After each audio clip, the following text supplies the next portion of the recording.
In 1955, 40% of the recipes printed in American cookbooks under the heading of entertainment, company meals, and buffet suggestions featured some form of savory gelatin. 40%. That is a documented pattern from the glossy, full-color cookbooks of the Eisenhower years, when the American home cook was expected, on a Saturday night, to produce a shimmering, trembling tower of tomato juice suspending shreds of celery, olives, shrimp, hard-boiled eggs, and, on certain ambitious evenings, the pale pink crescent of a canned peach. Today, you could walk into every grocery store in your zip code and never find a single recipe for savory aspic waiting for you. You could browse the entire New York Times cooking app and not see one. You could ask 10 home cooks under the age of 50 whether they have ever made a tomato aspic, and 9 of them will look at you like you just asked if they churn their own butter on a Wednesday. The 10th will say their grandmother made something jiggly once and it scared them. So, what happened? Why did millions of American women, at the peak of the most prosperous decade in the country's history, decide that the correct centerpiece for a dinner party was a cold, quivering cylinder of suspended protein set on a lettuce leaf? Why did General Foods sell so many boxes of unflavored gelatin that they had to print entire cookbooks to keep up with demand? And why, within a single generation, did the whole tradition vanish so completely that the word aspic now sounds like something you'd find in a medical textbook? The reason is stranger than you think, and it reveals something about class, technology, and how Americans learned to show off in the century before Instagram existed to do it for them. This is the story of how a French court dish became a suburban status symbol and then disappeared almost overnight. Let's start at the beginning. And the beginning, believe it or not, is not in Des Moines or Minneapolis. The beginning is in Paris, inside a kitchen heated by wood stoves, where a man in a tall white hat is bent over a copper basin, clarifying a pot of calf's foot stock with egg whites until the liquid inside runs as clear as window glass. That man is Marie-Antoine Carême, and he is the reason your great-grandmother's cocktail buffet featured a ring of jellied consomme with asparagus tips inside it. Carême was born in 1784 in Paris, abandoned by his family at the age of 10, and sent out into the city with nothing but his father's blessing and the instruction to find work in a kitchen. He apprenticed with a pastry chef on the Rue de la Paix, and by his mid-20s he was cooking for Talleyrand, the Prince Regent of England, and Tsar Alexander I. He became, in the loose language of his era, the first celebrity chef, and he had a theory about what elevated cooking to art. For Carême, cooking was architecture, literally architecture. He published drawings of his pastry constructions that looked like pavilions, pagodas, and Roman ruins. And inside this vision, one ingredient mattered above almost all others: gelatin. Here's why. In the early 19th century, before refrigeration, before factory-produced powdered gelatin, the only way to make a dish shimmer and hold its shape was to start with bones. Veal bones, calf's feet, pig's feet, fish bones. You would simmer them for 10, 12, 14 hours until the collagen inside them dissolved into the water. You would clarify that broth with egg whites and ground beef and tomato skins until it was crystalline. You would strain it through cheesecloth, then through a finer cloth, then through a cloth, so fine you could read a newspaper through the poured liquid. And then you would chill it in a stone-lined cellar or a wood box packed with ice shipped down from the mountains. This was not a technique a farm wife in Ohio could pull off. It required a brigade. It required time. It required ice, which, in 1820, cost more per pound than meat in most American cities. Aspic, in other words, was the culinary equivalent of a diamond cufflink. And that is the first clue to our mystery. Savory gelatin, from its very birth, was aristocratic. It was the food of kings and ambassadors and the salons of St. Petersburg. It carried a scent of prestige long before it ever reached a Midwestern potluck. And yet, somehow, it did reach that potluck. To understand how, we have to meet the man who took Carême's vision and codified it into the grammar of modern restaurant cooking. Pause for a second here, because I want you to picture something. Picture a Victorian banquet table lit by gas lamps set for 30. Down the center runs a long mirror, what they called a plateau, and on that mirror stand arrangements of jellied chicken, salmon molded into the shape of a fish, with olives for eyes, a crown of veal set in clear tomato jelly, and, at the very center, a trembling bastion of consommé the size of a hat box. That is the world Auguste Escoffier grew up in, and he is the one who would translate it for the 20th century. Escoffier took over the kitchens at the Savoy in London in 1890, and later the Carlton, and later still the dining rooms of the great transatlantic ocean liners. He was obsessed with two things. First, discipline. He invented the brigade system, the kitchen hierarchy still used in restaurants today, with the saucier and the garde-manger and the pâtissier each holding down a specific station. Second, Escoffier was obsessed with what he called the garde-manger cold kitchen, and in the garde-manger, the queen of the queendom was Aspic. His 1903 Guide Culinaire, the reference book that every serious cook on 2 continents owned by 1920, contains hundreds of recipes that begin with the phrase, "Coat the mold with a thin layer of aspic," cold-pressed duck, poached salmon in aspic, lobster in a jelly of its own stock, eggs in aspic, a single poached egg suspended in a ramekin of amber broth, with a sprig of tarragon arrested in the clear like a fly in amber. Escoffier was a photographer of food, except his camera was a ring mold and his film was collagen. And here is the thing about Escoffier's Guide Culinaire.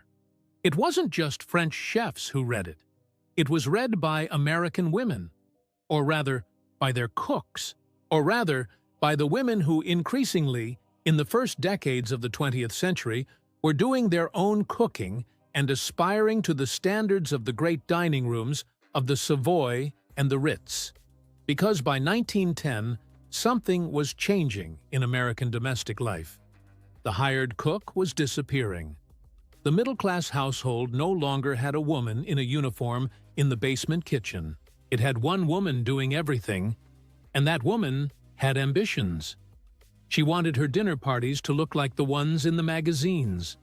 She wanted to serve what the grand hotels served. She just couldn't simmer calf's feet for 14 hours on her gas range while also caring for her children and ironing her husband's shirts. Enter Charles Knox. Knox was a salesman from Johnstown, New York, and in 1890 he and his wife Rose started a company to sell something brand new: pre-made, dried, powdered gelatin.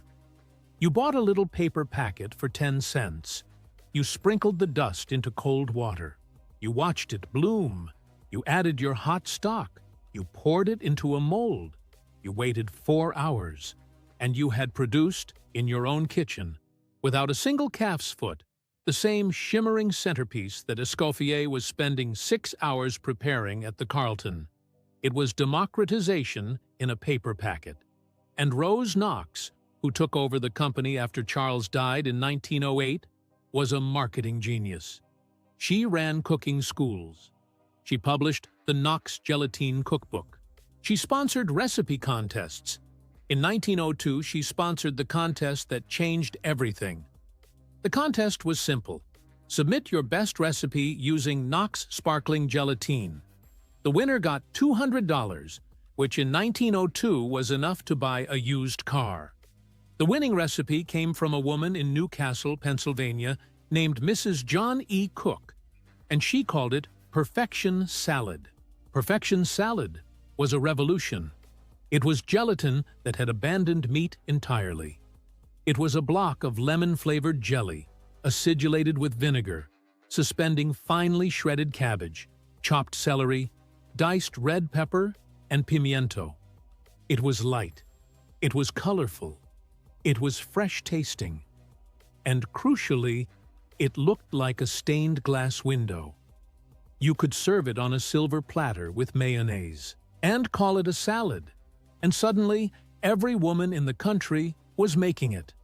The perfection salad recipe spread through women's magazines, church cookbooks, and home economics textbooks like a pollen cloud. By 1915, Fanny Farmer's Boston Cooking School cookbook had a whole chapter on gelatin salads. By 1920, Mary Lincoln, the first principal of the Boston Cooking School, was teaching young women that the mark of a modern hostess was a jeweled salad in a ring mold. And now, look what's happened. In the span of 2 decades, Aspic has gone from the hands of a French chef in a copper kitchen serving a Russian czar to a packet of white powder sold for a dime in a general store, to a contest-winning vegetable salad in a Pennsylvania kitchen, to a standard lesson in the first generation of American home economics classes. That is clue number 1, prestige history. Aspic carried, invisibly but powerfully, the genetic memory of Carême and Escoffier. When a woman in Ohio in 1935 served a tomato aspic at a ladies' luncheon, she was not inventing something new. She was participating, without fully knowing it, in a culinary inheritance 300 years old. She was announcing, in the most subtle and internalized way, that she knew something about the grammar of fine dining. She was, in effect, wearing her pearls. Now, let me stop here, because this alone does not explain the explosion of the 1950s. Prestige carries you only so far. You need a second condition, a material condition. And that condition arrived in American kitchens around the same time Rose Knox was selling her first packets. It was an appliance, the refrigerator. Think about what a molded savory jelly actually requires. You need 6 hours, minimum, of reliable cold. You need a temperature just above freezing, steady, for hours, while the collagen sets. And you need that cold to be available at your command, on a Thursday evening, in July, in Tallahassee. In 1920, that was impossible for most Americans.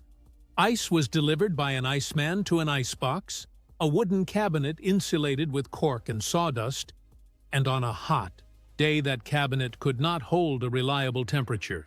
A gelatin mold might set if you were lucky. It might slump into a puddle if you were not. Then came the electric refrigerator. General Electric launched the monitor top in 1927. Frigidaire was already selling Freon-cooled units by the early 1930s.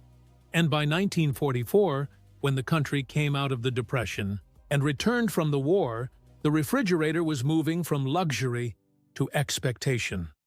By 1950, 80% of American households owned one. By 1955, the number was well over 90%. And here is the thing that cookbooks of the era do not say out loud, but that every woman reading them understood instinctively. A refrigerator was expensive. It was the second largest purchase a household made after the car. And you did not spend $400 on a gleaming white General Electric appliance in your kitchen just to keep a half-gallon of milk cold. You wanted that refrigerator to work. You wanted it to justify itself. You wanted to show it off. And what better way to show off a refrigerator than to produce a dish that fundamentally could not exist without one? A dish that was, at its core, an advertisement for domestic modernity. A dish that announced, "I have cold on demand, I have a gleaming white enameled box of winter in my kitchen, and I am going to use it to suspend shrimp in tomato jelly." This is not a conspiracy theory. Read the ad copy. In 1948, a Frigidaire print ad in Good Housekeeping showed a woman in pearls lifting a jeweled gelatin ring from her refrigerator with the caption, Entertain with the ease of a Frigidaire hostess. The product being sold wasn't the gelatin. It was the refrigerator. The gelatin was the proof. Take a breath here, because the picture is getting clearer, but it is not complete yet. We have prestige, the ghost of French haute cuisine floating through every ring mold. We have technology, the refrigerator as the silent partner in the whole spectacle. But there is one more ingredient we need to understand before the whole thing makes sense. And that ingredient is the camera, or rather, the absence of the camera. Think about how you, right now, in your own century, perform hospitality. You set a table, you light candles, you cook a meal, and at some point, you pull out your phone and take a photograph. Maybe you post it. Maybe you just save it. Either way, the moment is captured. The beauty of the dinner is documented, and that documentation is the receipt that you were, on that night, the sort of person who could pull a meal together. Now remove that.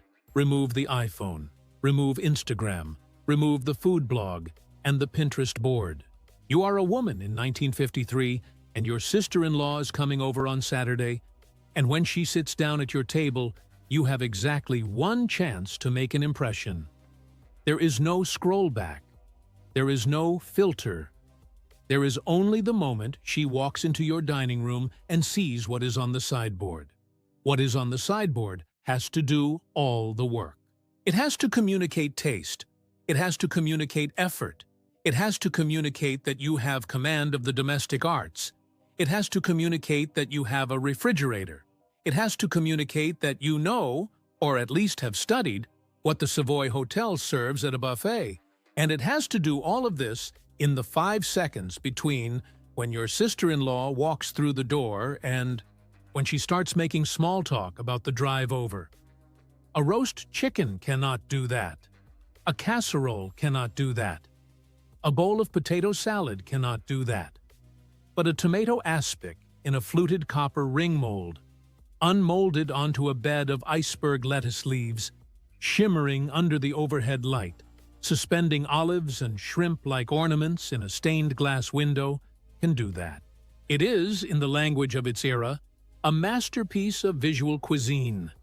And visual cuisine, in the 1950s, was the only kind of cuisine that counted at a dinner party.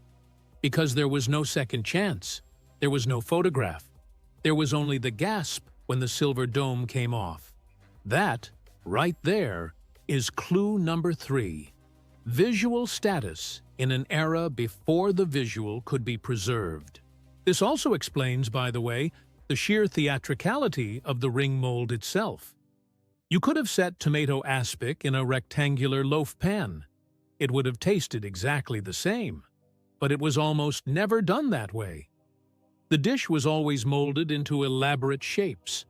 Ring molds fluted like Corinthian columns. Fish-shaped molds of copper or tin. Star molds. Tiered molds like wedding cakes.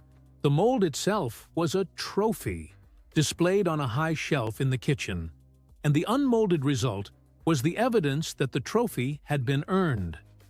The act of unmolding became a minor ritual. You would run a thin knife around the rim. You would dip the copper into a basin of warm water for 3 seconds. You would invert it over a plate.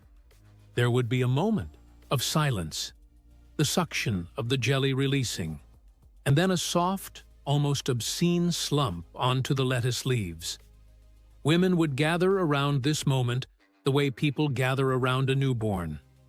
The shimmer, the wobble, the cold breath rising off the surface of the mold in the warm kitchen.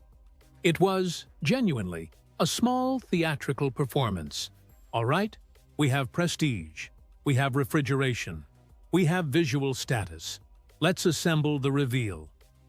The reason savory aspic conquered American dinner tables in the 1950s is that it sat at the exact intersection of 3 forces that were defining that decade. Post-war prosperity meant that middle-class women had appliances, disposable income, and the time to entertain. The sudden availability of those appliances meant that cold-dependent cooking was newly possible. and the lingering shadow of French haute cuisine, translated through Knox gelatine and Good Housekeeping, gave savory jelly a cultural prestige it did not otherwise deserve. On top of this, Madison Avenue did its work. General Foods, which had acquired Jell-O in 1925, began, in the post-war period, to publish recipe pamphlets aggressively. The company's 1963 Joys of Jell-O cookbook contained 76 recipes for savory gelatin. 76. There was a ring of lime gelatin with cottage cheese and shredded carrots. There was a tuna salad suspended in lemon jelly. There was a bologna aspic. There was, and I promise I am not making this up, a recipe called jellied tomato refresher, which was essentially a V8 in a copper mold. The advertising agencies pushed Aspic because Aspic sold gelatin, and gelatin sold refrigerators, and refrigerators sold the entire post-war vision of suburban American life. The ring mold, in 1955, was a load-bearing column in the architecture of the American middle class, and here's the part that I find most fascinating. Women like Louise Fisser, who would later become an influential food writer in the 1970s, have written about growing up watching their mothers unmold these jeweled salads and understanding, even as children, that something more than dinner was being communicated. Fisser has described the experience as watching her mother perform competence. The aspic was not really about eating, it was about demonstrating. And when the demonstration no longer needed to be demonstrated, the dish died. Because by 1960, the cracks were already forming. In 1960, Peg Bracken published a small book with a magnificent title, The I Hate to Cook Book. It was a book for women who were fed up with the whole performance of domestic cookery. It was acerbic, it was funny, and it did not contain a single molded salad. It contained recipes for skillet suppers and tuna casseroles and things you could make in 12 minutes after a long day. It sold 3 million copies. That book was a flare in the night sky. It announced that an entire generation of women was about to stop performing. They were going to work. They were going to go to college. They were going to stop spending Thursday afternoon clarifying tomato juice for a Saturday buffet. And when they stopped, the aspic, which existed only to be performed, had nothing left to do. By 1975, tomato aspic was vanishing from cookbooks. By 1985, it was embarrassing. By 2000, it was a punchline. The copper molds went to garage sales for $2 apiece. The Joys of Jell-O cookbook became a camp souvenir. Now, why does any of this matter? Why, when you've already eaten dinner tonight, and no one in your family has ever served you a tomato aspic, should you care about any of this? Because aspic, as strange as it looks to us now, is actually the honest version of something we are all still doing. Every generation builds a visual language of hospitality that signals prestige, taste, and access to the latest technology. In 1955, that language was a shimmering, savory ring in a copper mold. In 1985, that language was a Cuisinart pâté on a wooden board. In 2005, that language was a reduction drizzled across a white rectangular plate at a restaurant. In 2020, that language was a sourdough boule photographed in morning light for an Instagram feed. The medium changes. The impulse doesn't. We are always trying, in the small theater of the dinner table, to say something about who we are. Aspic was not silly. Aspic was a language. And like any language, it made sense to the people who spoke it, and it became incomprehensible to the people who came after. There is, however, one last twist to this story, and it is the twist I find most delightful. Aspic never actually died. It just got smaller and fancier and moved upstairs. Go into any serious restaurant in Copenhagen or Tokyo or San Francisco in the last decade, and you will find in the amuse-bouche or on the tasting menu a small quivering cube of something translucent. At Noma, the Copenhagen restaurant that defined a generation of fine dining, Chef René Redzepi has served gels made from clarified tomato water, from pickled strawberry juice, from fermented birch sap. They are set with the same collagen or agar or methyl cellulose that your grandmother used to tame her tomato juice. They shimmer. They wobble on the plate. They catch the light. At Alinea in Chicago, Grant Achatz built an entire reputation on gels and suspensions, serving, in one famous course, a clear consommé of tomato water with basil leaves frozen inside it. It is, structurally and spiritually, a carême dish translated into the 21st century. And the clear tomato consommé that is served as an opening course at so many Michelin-starred restaurants now, poured from a glass teapot into a small porcelain bowl in front of the diner, is a direct descendant, through 5 generations, of Escoffier's Consommé Angelé at the Carlton in 1905. The past, as the saying goes, rhymes. The craftsmanship that produced the shimmering ring of tomato aspic on a Des Moines sideboard in 1955 did not disappear. It retreated from the home kitchen because the home kitchen no longer had time for it. It migrated upward into the hands of professional chefs who had the staff, the time, and the patience to clarify a stock for 8 hours until it ran like window glass. And there, in the quiet, temperature-controlled kitchens of the world's great restaurants, it is still doing exactly what it did in Carême's Copper Basin 200 years ago. It is still announcing to anyone lucky enough to be seated at the table that someone spent a great deal of care on what you are about to eat. Next time you see a chef, place a small trembling cube of amber gel on your plate. Remember where it came from. Remember Carême bent over his calf's foot stock in a Paris kitchen in 1820. Remember Escoffier at the Savoy in 1895. Remember Rose Knox handing out recipe contest prizes. Remember Mrs. John E. Cook and her perfection salad. Remember Fanny Farmer and Mary Lincoln teaching young women how to clarify a stock. Remember the anonymous millions of American homemakers in the 1950s who unmolded their rings of shimmering tomato aspic onto beds of iceberg lettuce and felt, for a moment, like Escoffier himself. Remember Peg Bracken, too, who told women it was okay to stop. Every act of cooking, even the ones that look silliest in the rearview mirror, was a serious act of communication. Food is language. It is status. It is love. Aspic, for all its wobble and shimmer, was one of the great love languages of a generation.